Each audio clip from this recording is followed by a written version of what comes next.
In the past year, I think we've all experienced this paradigm shift in AI, where a year ago, we were mostly interacting in a chat modality with models. And over the past year, we've started using agentic tools that make us actually so much more productive. And so it's those agentic workflows and tools in Swift that I want to talk about today.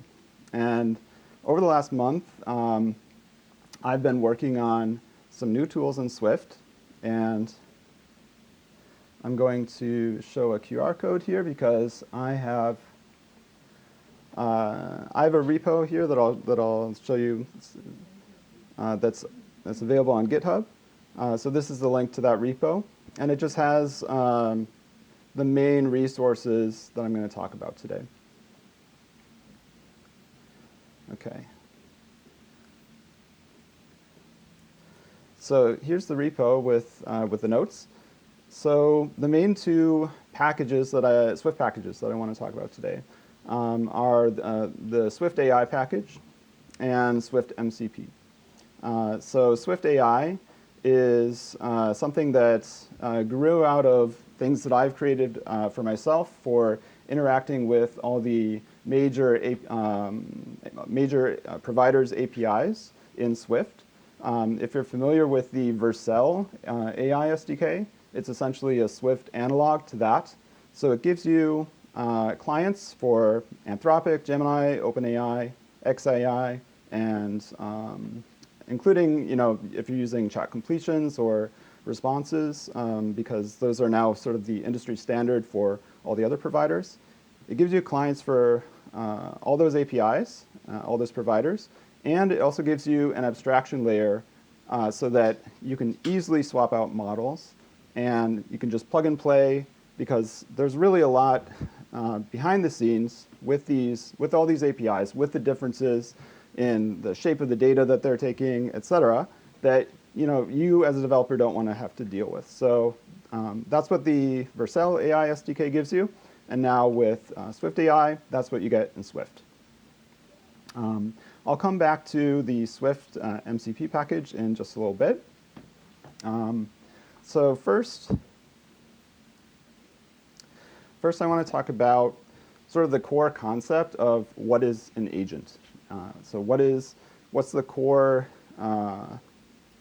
flow that makes these agentic capabilities work, and that's called the agentic loop. And it's really a pretty simple flow.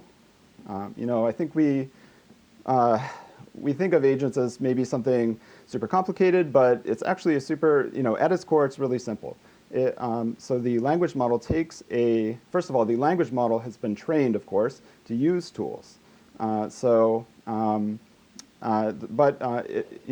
can also interact with natural language. So it takes an input that's just the user message. So the user might have some kind of request something that they want to accomplish. And so then in our app, we're going to interact with the API of the language model provider. And the model will then decide, okay, in that API call, we're actually not only exposing the user message, but we're also exposing the tools that we have available in our application that the language model can interact with. So in practice, that's basically a description of each tool and just the parameters that the tool takes so that the model knows how to interact with it. So the model receives this request, and it can give a response that contains blocks that are called tool use. And so those are essentially the function calls that the model wants to run. And that's a request to run those functions, because the functions actually run in the host application. So in your application, you're going to look for, are there these tool use requests from the model? If yes, then your application can actually run the functions. It can get a result from those functions, and then it adds those as messages to the conversation. And then we go back to the beginning of this loop.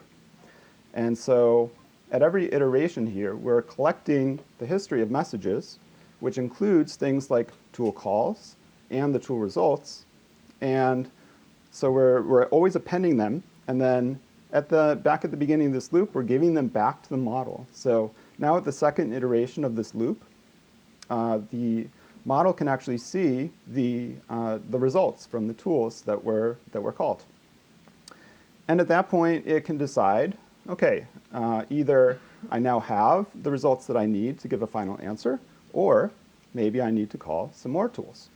And so it can keep going in this loop until finally it has all the information it needs to respond to this original user message. And at that point, you'll get a response from the model that doesn't include this tool use block. And then you can present that to the user, and that's the final answer. So that's really what an agent is at its core. Now, I wanted to show you in the Swift AI library that I've created. I created a code example that we can actually run here. That is this agentic loop, including all the tools. And so I'm just going to go through the code really quickly so that you can see it. Maybe I need to make it a little bit bigger so you can see it more easily. So anyway, up at the top here, we just have some errors with localized error messages. And I'm just including that because it is actually important to think about, the model. Things go wrong sometimes when the model tries to call these tools. And it's very important to provide an actionable error message because the model can actually recover from errors. And so that's one of the things you'll want to think about. If you can get any errors in any of the tools that you're using, just think about what would be, from the model's perspective, what would be a helpful error message so that the model can either recover from that or tell the user what's going wrong. So, okay, now we're getting into the library that I've created and the syntax that makes it really easy for you to create tools and plug them into models. And I'm wondering if anybody, actually let me scroll down to this tool here. I have 3 tools. I'm wondering if anybody recognizes this syntax. Yeah. What's that? Okay, I'm not familiar with those. But I actually based this syntax on app intents because app intents are now, of course, what Apple is pushing, and they're essentially the same thing. They're tools. They're capabilities that you're exposing in your application. And so I really tried to stay pretty close to the app intent syntax. I think it's a very elegant syntax for what we're doing here. And I'm doing this with a macro. So there's a lot of magic happening behind the scenes here that basically wires everything up. But it makes it painless to just declaratively define these tools. The actual what's happening in the tool is just here in this perform block, and then you can have parameters that are your function parameters essentially. So I'm going to go back up to the top and just show you the tools that we have. The first 2 actually don't take any parameters at all. They just return a result. So there's pick language, which is just going to pick a random language from this list. There's get fortune. So this is going to give a random fortune, like from a fortune cookie from this list. And then our translate tool. So that takes, as parameters, the text to translate, and the language, that's the target language to translate into. And so what's going on in this perform block here? Well, we are using inside here, this is a little bit meta, but we are using the library's client for Anthropic to generate a translation. So up here, we're actually getting the API key from the environment or the .env file. Here, this is this compact, easy-to-use syntax that I have in the library for just generating text with any model, essentially. the prompt is this text parameter, which is the text to translate.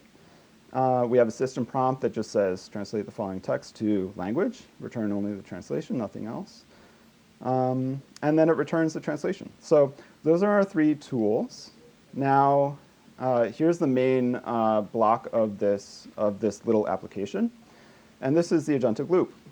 So again, because we're using a different model here to run the agent, so we are getting the API key from the environment.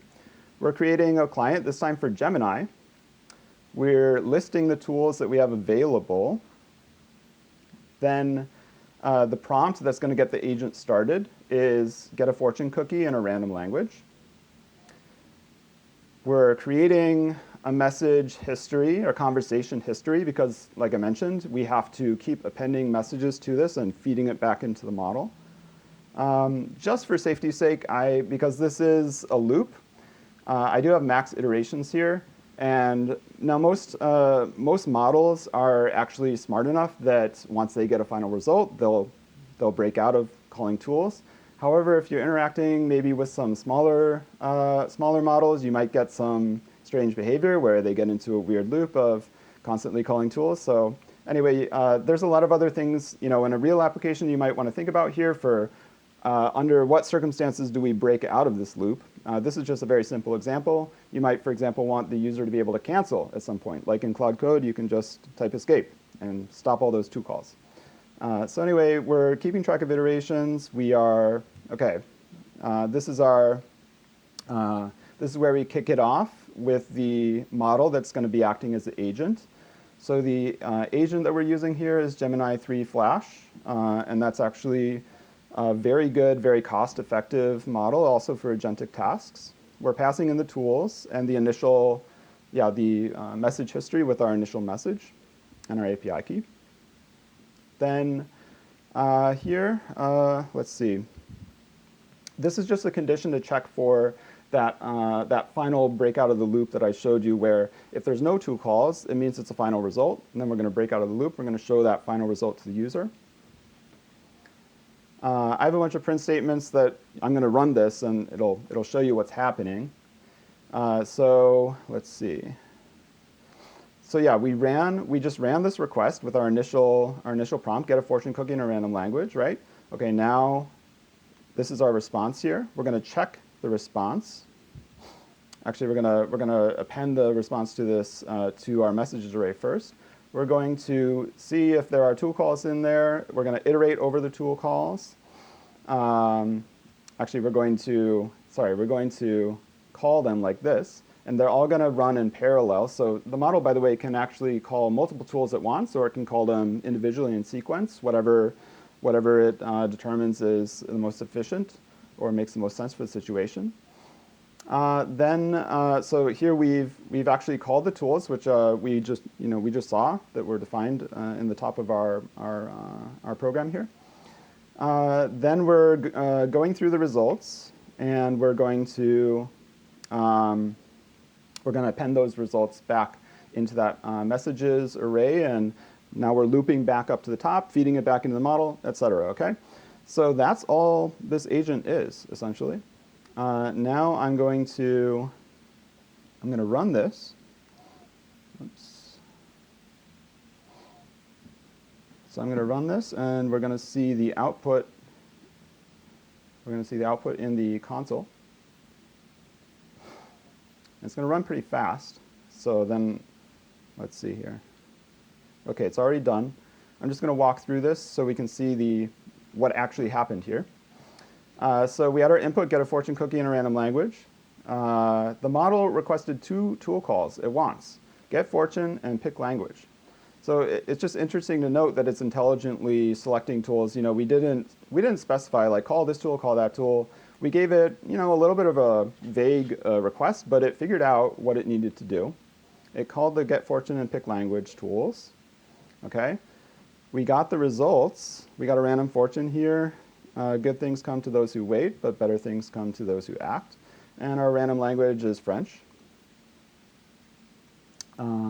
Now we fed that back into the model. Now the model knows, OK, I need to now translate that. So I'm going to use the translate tool. And so these are the inputs, the language and the text to translate. Okay, we got the result. This is the result. We passed it back into the model. And now we've passed it back in the model. Now the model knows, okay, we got the final result. And this is, this is the final response from the model. This is French for good things to come to those who wait. Yeah, so anyway, that's the minimal example of an agent and the elegant syntax that you can use now in Swift to work with agents. So, okay, so this is, here we have our tools and our agent, in the same app. But it would be even more useful if we could plug in tools from other places, other providers. And so it turns out that there's a standard for that. Probably a lot of people here are already familiar with it. It's called MCP. So MCP came out of Anthropic about a year ago. And it quickly became adopted across the industry as the standardized way to provide capabilities to AI models. And the really powerful idea behind MCP is that you get composability. So instead of having to find everything in your app, you can plug in things from third-party providers, for example. Or on the other side, you could provide capabilities to anyone who has an app that integrates with MCP.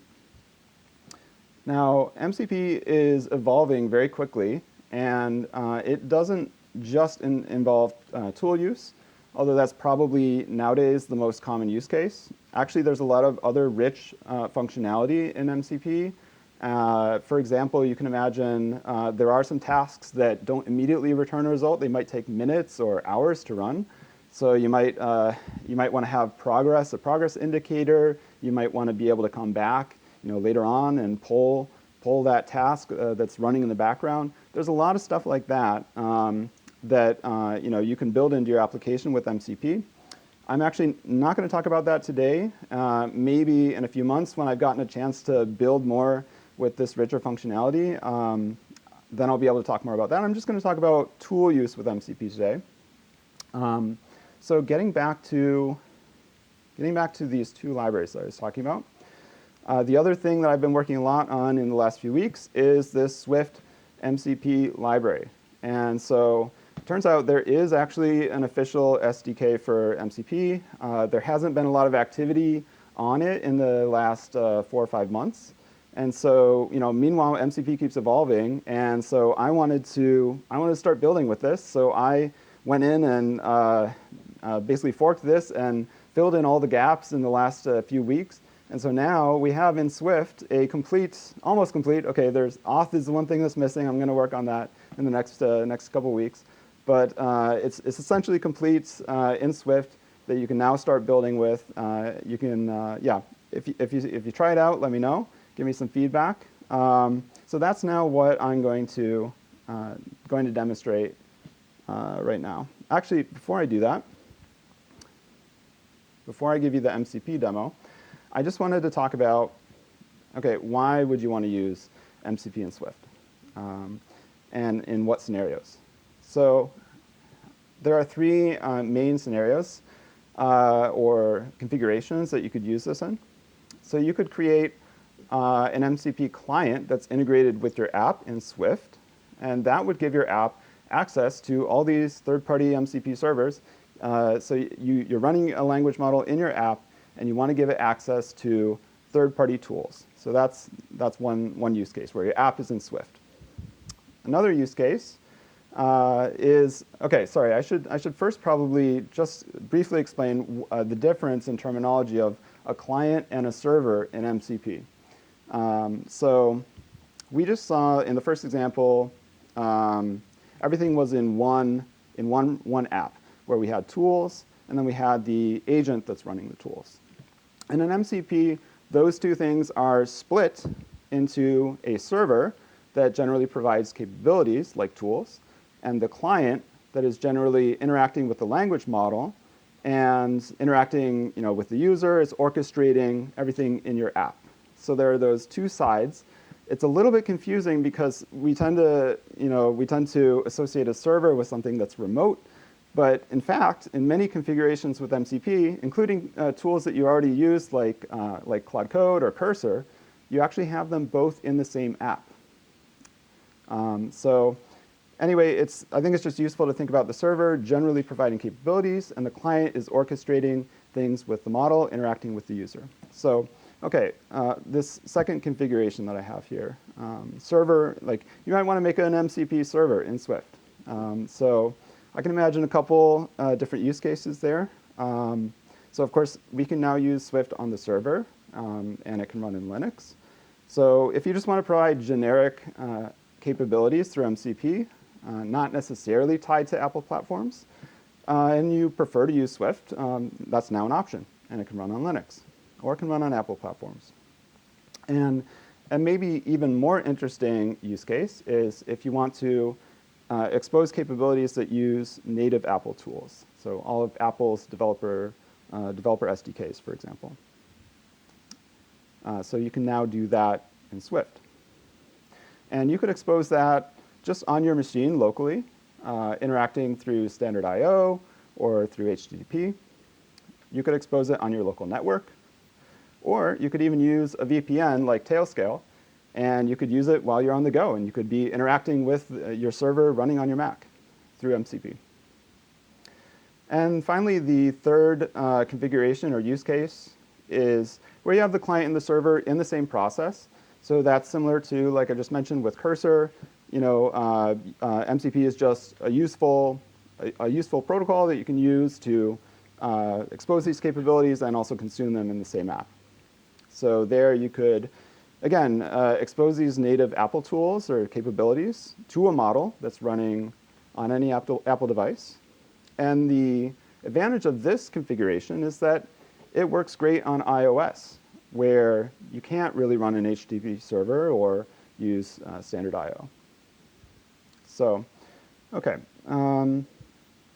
Now, I'm going to give you some demos of an app that I've built in Swift with MCP.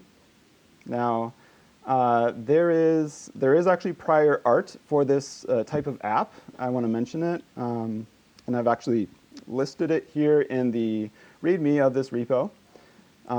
It is called iMCP by Matt Zmuda.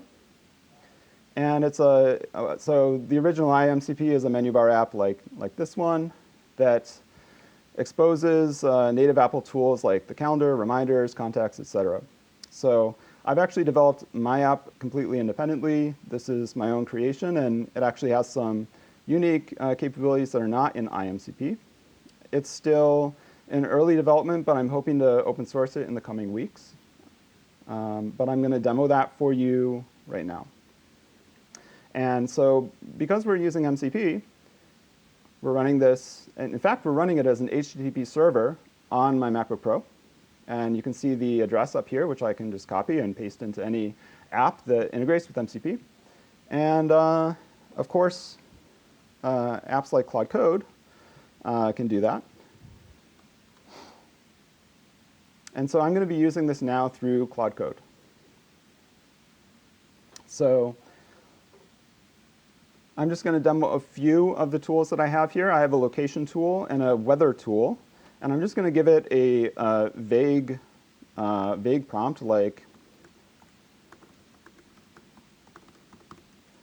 what's the current weather where I am?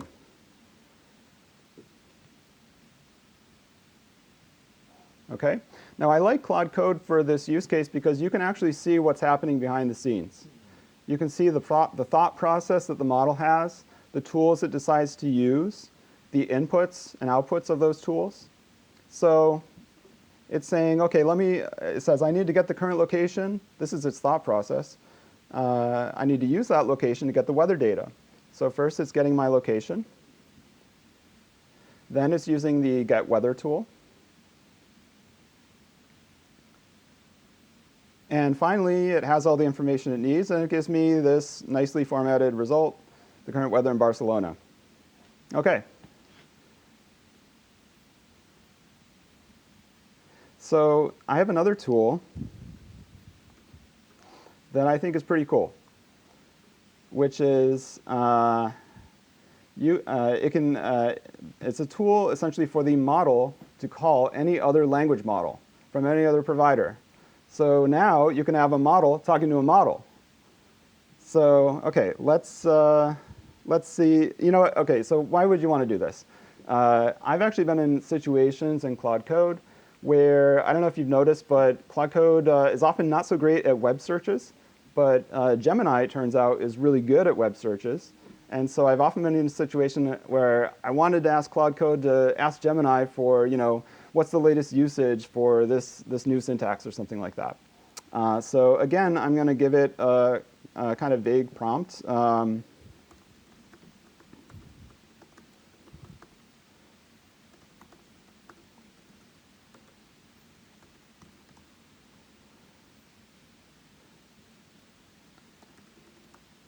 So I don't know if you guys have heard, but there are now these restrictions on outdoor activities around Barcelona. So I'm going to ask it, what are the current restrictions in Collserola? Now, this language model tool that I have has a parameter that is search the web. Okay? Now, I'm not saying in my prompt search the web, but it's kind of implicit in my prompt that it needs to do a web search to get the current information. Oh, no. All right, sorry, this went wrong. Claude Code actually decided to use its native web search tool. So hold on. I have to be a little more clear in my prompt. Ask Gemini. Okay?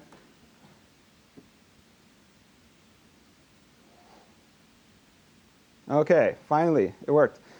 It is now calling the Ask Model tool. It is specified Gemini 3 Flash. So you can see here the parameters are the model and the prompt. And you can also see that it enabled the web search. And it just got the result. OK. Now it's presenting me that final processed information. Now, as part of the Ask Language Model tools that I have, we can also save a conversation. So even if in fact, it can keep track of the conversation over multiple turns. So this was just 2 turns, essentially. But I'm going to say now save the conversation. And now it should call the Save Conversation tool. It's saving it. I'm just going to open it and show you, because it'll be nicely formatted. There we go. That is, OK. That's our brief conversation with Gemini 3 Flash through Claude Code.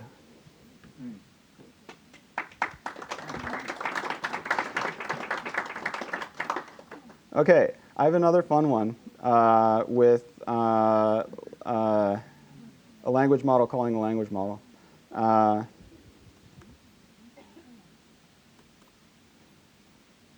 Play tic-tac-toe with Gemini.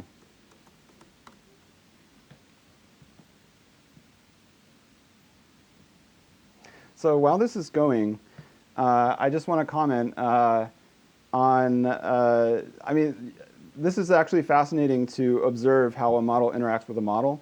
And initially, I would give it a prompt like, have a short conversation with Gemini. And it would just immediately get into deep philosophical territory about the nature of consciousness and the weird situation of a language model using human language to interact with another language model running on a computer. It's just funny and fascinating. I didn't prompt it at all. I just said, have a conversation, and it immediately goes into philosophy almost every single time. So OK, we're almost done with our tic-tac-toe game. Now, they're good at playing tic-tac-toe, and if you know anything about tic-tac-toe, the optimal playing strategy, generally, if both players are using the optimal playing strategy, it results in a draw. Of course, it resulted in a draw. There you go. Gemini played well. OK. So I could save that conversation again. I'm not going to do that right now. I'm just going to give one more demo, one more thing.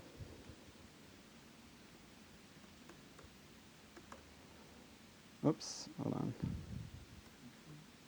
Okay. Now, this I think is pretty cool. I have UI automation tools. So I'm using the Apple accessibility APIs to give the model access to my computer and do anything it wants on my computer. And this was an interesting experiment because I think it's really pushing the limits of what these models can do right now. You know, they're language models. Of course, they are trained for multimodal capabilities, but it turns out that actually interacting with a UI, at least if it's mostly based on just visual information, is still really pushing the capabilities of these models. And so they do actually require some prompting to make that all work. And so I just want to show you what I did to make that work. I just need to open up another project here. Okay, this is the Xcode project for the menu bar app that I'm showing you. And okay, so you can see here this is a list of the UI automation tools that I have. You can move the mouse, you can click, drag, scroll, type text, press a key, etc. You can get screenshots. The model can, I should say. But there's one tool that I want to show you that's related to this prompting that I was just mentioning. And so, you know, whoa, okay. So essentially, all right, I have this long document that is based on all my experiments with you know, getting models to interact with the UI. And in fact, this document was co-authored by Claude Code. Claude Code, it was interesting because Claude Code could see all the tools. It could also see all its mistakes that happened over the course of our experiments. And Claude Code helped me write this document for Claude Code to better use tools. So this tool that I have here called Understand UI Tools just injects that document into the context for the model whenever it needs to use UI automation tools. And so the way that the model, now you don't want to just inject that in the context in every case, because then you get you know, context clutter and performance is going to degrade. You only want to inject it when the model really needs to interact with these tools. And so the only thing that the model sees with this tool is this description that says, call this first before using any other UI automation tools. And so because the model is intelligent, hopefully when I ask it to do something that needs interaction with the UI, it will actually first call this tool. Then it has all the context it needs to properly use the UI tools. And then hopefully things work well. So let's try it out.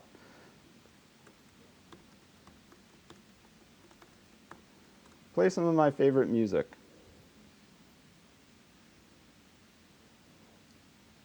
Okay, it just got up there. You can see it just got the document. Now it's looking for the Apple Music app. Now it's activating it, it's opening it. Now you can see it's getting a screenshot of Apple Music.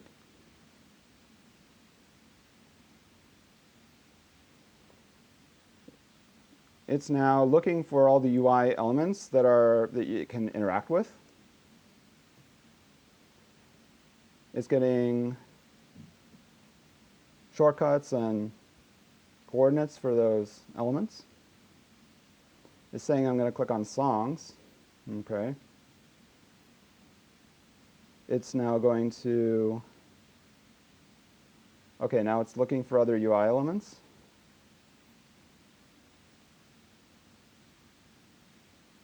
So with Apple's accessibility APIs, you can actually get a structured representation. Oh, just move the mouse to artists.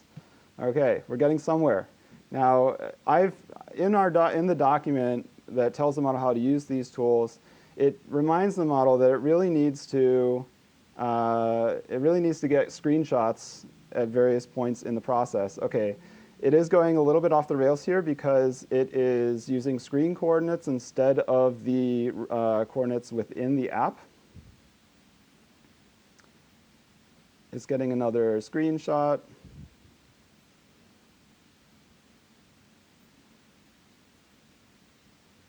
Okay, I'm gonna just run this one more time, and then that'll be the end of my presentation. I just because this was actually working much better before. I'm gonna start over and just say play. Hold on a second. Play some of my favorite music. It has favorite songs here, and normally it just sees that and it selects that.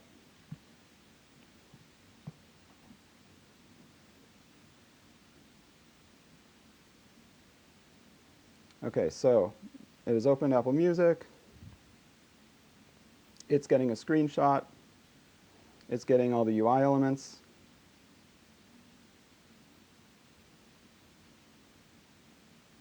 Okay, now I think it's looking for favorite songs. Very good.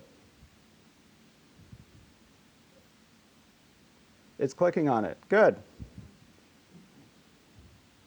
Now it's getting a screenshot. It's loaded. Now it wants to start playing. It's looking for more UI elements. It went to shuffle. All right.